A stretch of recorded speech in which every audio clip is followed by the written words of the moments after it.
কোনোবাই দৰ্শন কৰে, সেই ভাগত যদি কোনোবাই কীৰ্তন কৰে আৰু সেই ভাগত যদি কোনোবাই শ্ৰৱণ কৰে, তেওঁৰ সকলো পাপবিলাক নাইকিয়া কৰি দিব। এতিয়া পাপ কি বস্তু?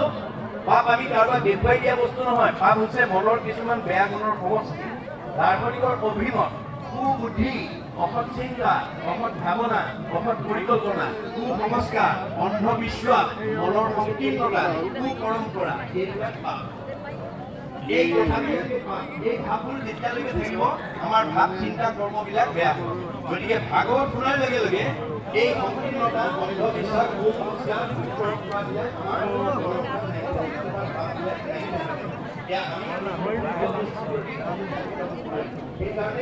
আসন ভাগ উঠাম বুলি ভাবিছিলোঁ, নোৱাৰিলোঁ।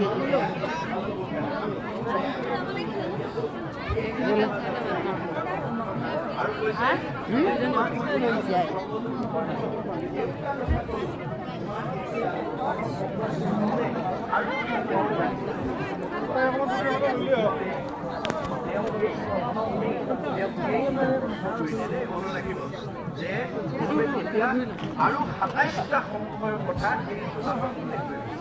আৰু ২৭টা প্ৰশ্ন কৰিছে আমি জানিবলগীয়া।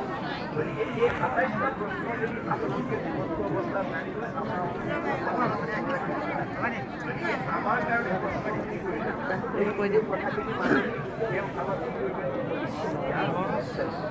গভীৰভাৱে ২৭টা প্ৰশ্ন কৰিলে অহংকাৰ, অহংকাৰ মানে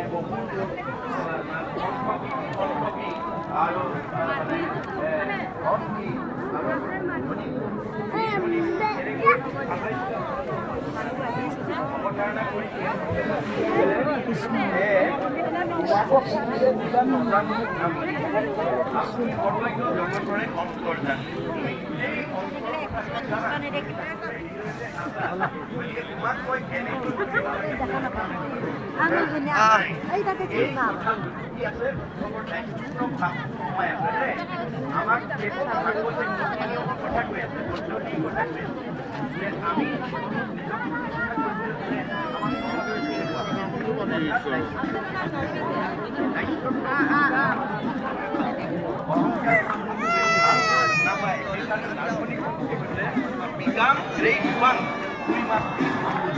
আমি যদি